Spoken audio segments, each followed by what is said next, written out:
Okay, ad briefings, folks. I want to show you what's going on behind the scenes here. I got my headset on. I'm getting ready. I had to run back here to get some materials, but I'm getting ready to do a small, quick podcast.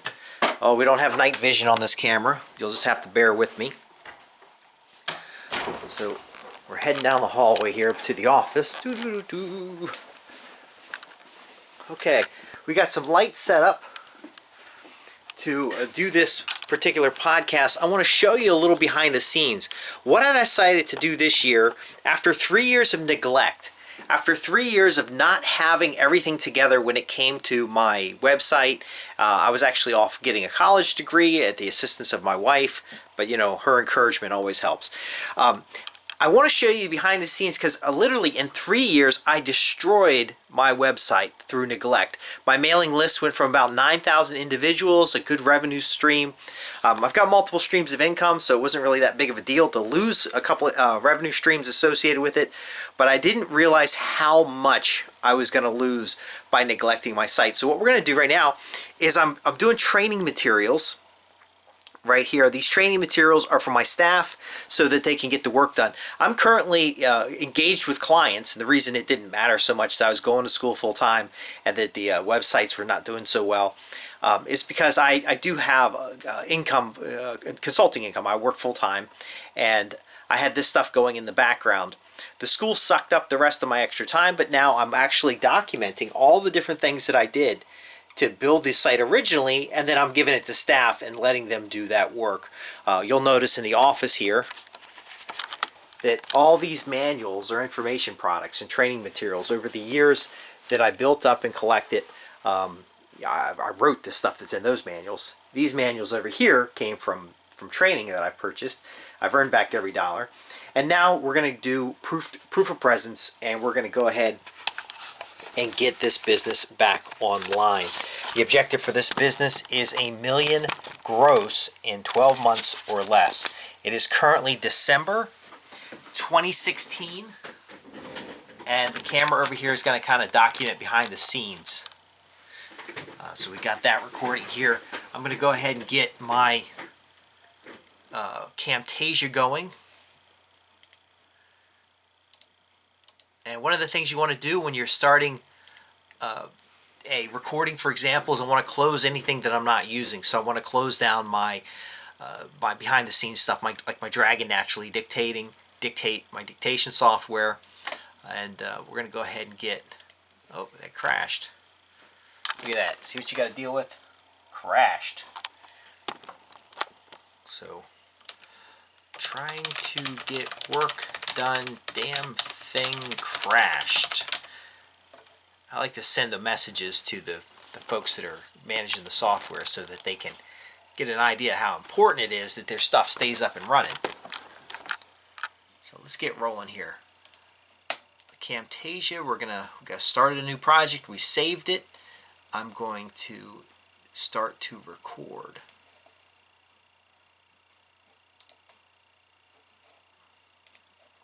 I'm going to get full screen recording on the Mac. I want to get my camera, which will be the built-in Mac camera. Alright.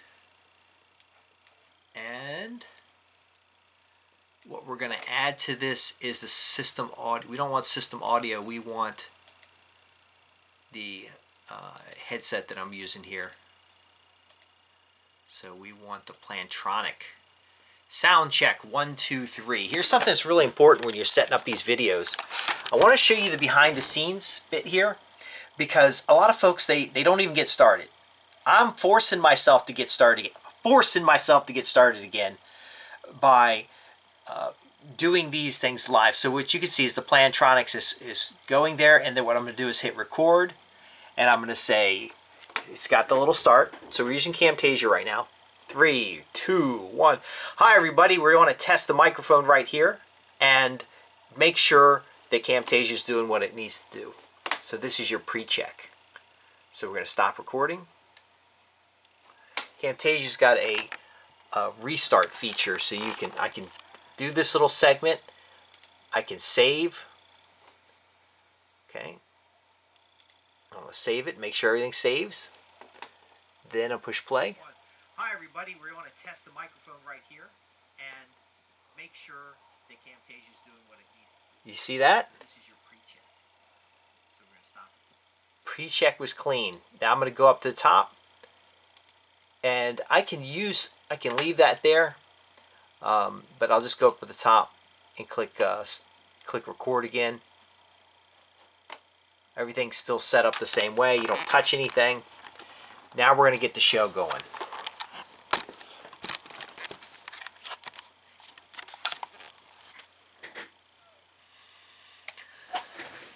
So we're going to hit record. 3, 2, 1.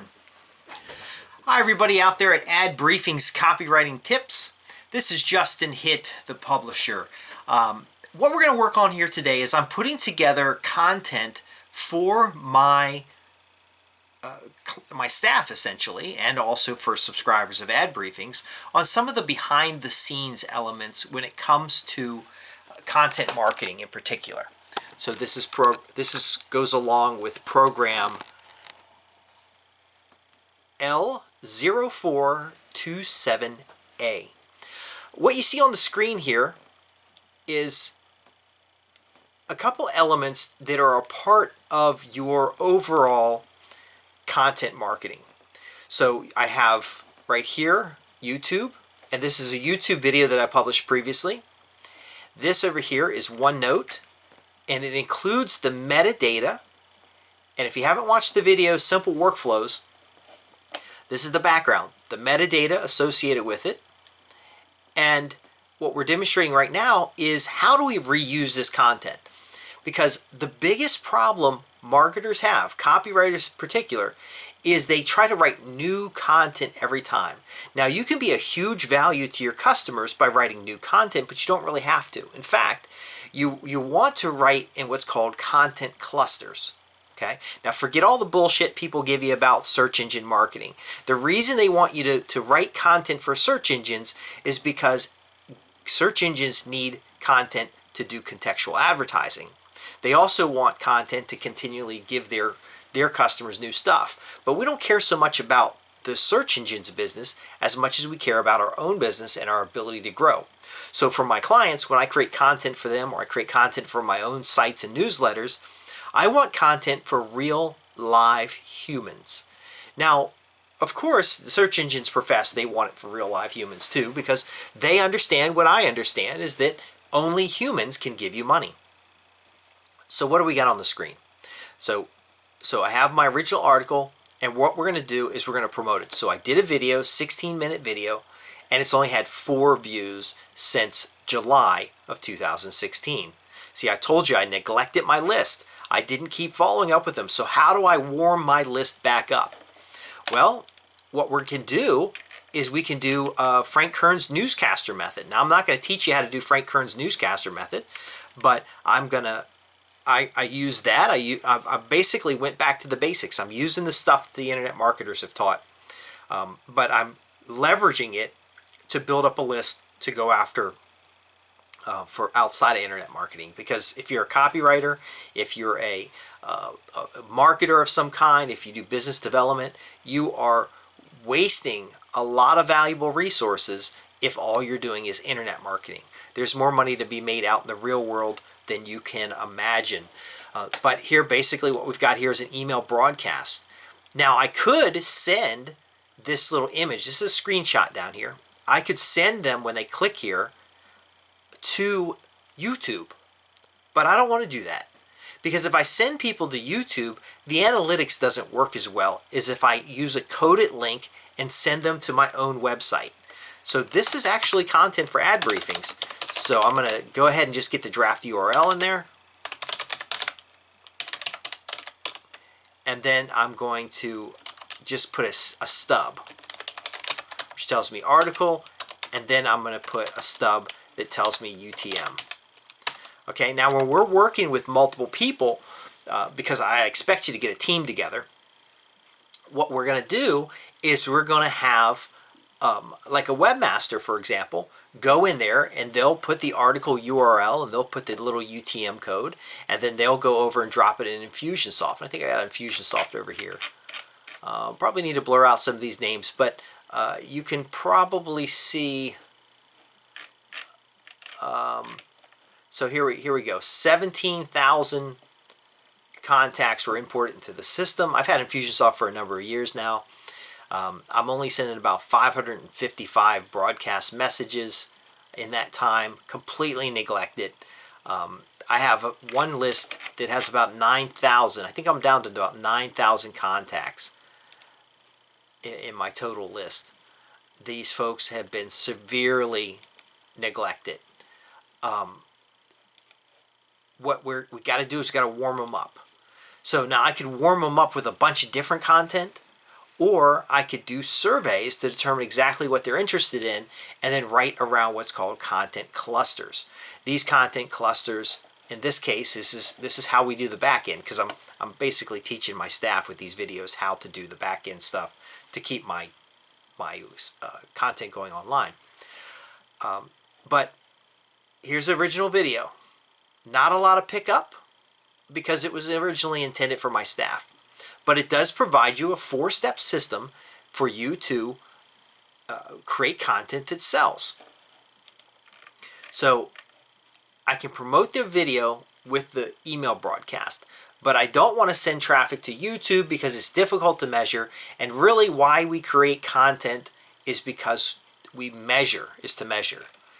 So I'm going to send people from this email. The click would be measured in the email, by the way. But I want to send them to my own landing page. So how did I create a landing page? Well, you might be saying, well, Justin, you said you're going to send them to the video. I'm all confused. No. I'm going to embed the video in my web page, and then I'm going to add a little bit of extra content.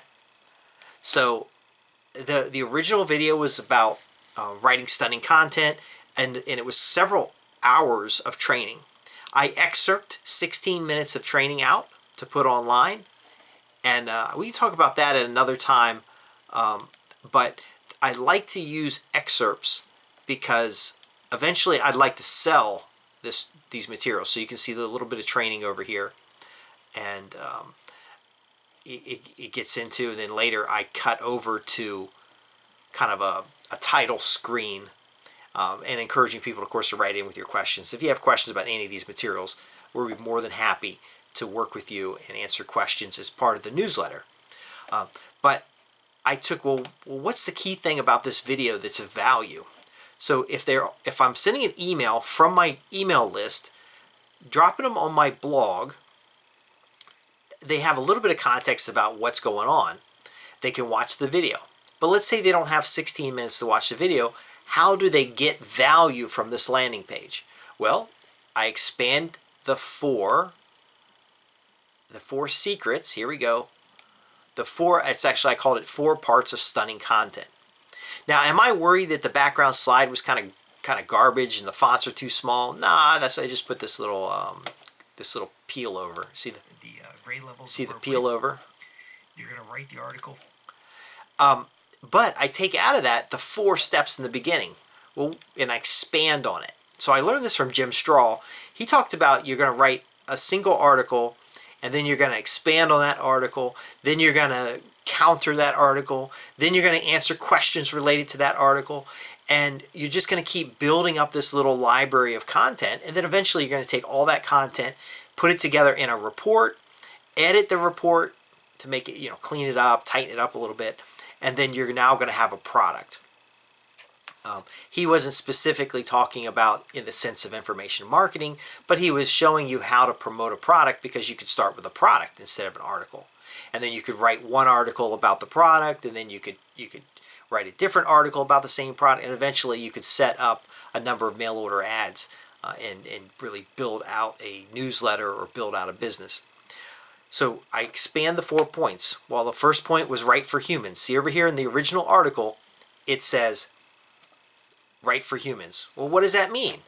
Well, ask these questions. Who is it that you want to read your articles? Now, that's not very clear. We're going to talk about in a minute how to make that more clear, because I have my project folder down here in the corner.